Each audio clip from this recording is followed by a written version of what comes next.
You walk into an empty room and the first thing you do is reach for your phone. You turn on music before you even sit down. You leave the TV playing while you cook, even when you're not watching it. You have never, not once, chosen silence on purpose. But the real answer for why is far stranger than you think. It isn't about boredom. It isn't about habit. Your brain is doing something ancient in that quiet room, something it has been doing for hundreds of thousands of years, and it does not like what silence forces it to face. Start with a simple fact. In 2014, psychologist Timothy Wilson at the University of Virginia ran an experiment that sounds almost too strange to be true. He put people alone in a room with nothing to do but think. No phone, no book, just their own mind for 15 minutes. Many of them hated it so much that, given the choice, they opted to give themselves mild electric shocks rather than sit with their own thoughts. Think about that. People chose pain over quiet. Why would a human being do that? To understand it, you have to go back. Not years, not centuries, hundreds of thousands of years, to a version of you that lived on an open savanna, where silence rarely meant peace. For most of human history, quiet was not calm. Quiet was warning.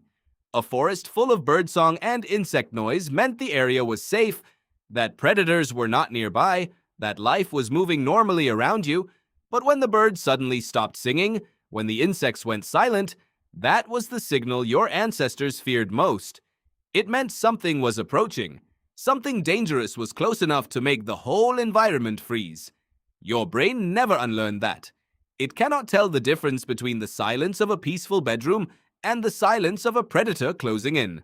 Both trigger the same ancient circuitry. Both put your nervous system on alert.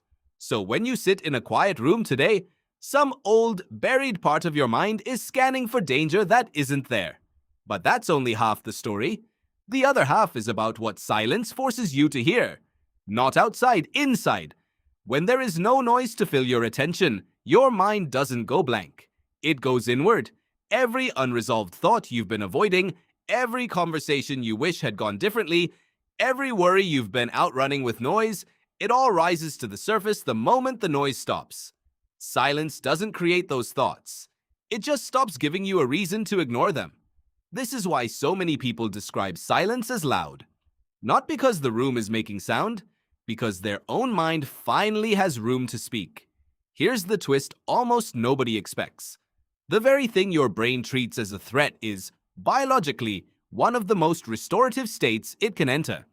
In 2013, researcher Imke Kerster at Duke University ran a study on mice exposed to different sound conditions, including 2 hours of complete silence each day. The mice in silence showed something remarkable.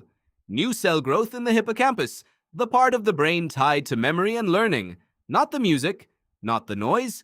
The silence itself appeared to be the trigger for that growth. Let that sit for a second. The state your brain is wired to fear may also be the state your brain needs most to repair itself. There's more. Cardiologist Luciano Bernardi studied the effects of music and pauses on the body back in 2006 and found something almost nobody would have guessed. It wasn't the music that relaxed people the most, it was the silence between the notes. Heart rate and blood pressure dropped further during the pauses than during the music itself. The silence was doing more work than the sound. So why does something so good for you feel so unbearable? Because your ancestors did not survive by relaxing in the quiet. They survived by staying alert in it. Evolution rewarded the humans who treated silence as a signal to pay attention, not a signal to unwind. The ones who let their guard down in a suddenly quiet forest were often the ones who didn't make it. You are descended from the ones who flinched. That flinch never left you. It just changed shape. It used to protect you from a predator in the grass. Now it shows up as the urge to grab your phone the second a room goes quiet, the compulsion to fill dead air in a conversation, the discomfort of eating a meal with no screen in front of you. Modern life didn't create your fear of silence. It just gave you infinite ways to avoid facing it. Every notification, every autoplay video, every background podcast you put on just to have something going is doing the same job that a campfire and a group of talking companions used to do for your ancestors at night. Filling the quiet so the old alarm system in your brain stays quiet too. But here's what almost nobody tells you. The silence was never actually dangerous. Not anymore. The predator isn't coming. The only thing waiting for you in the quiet is you.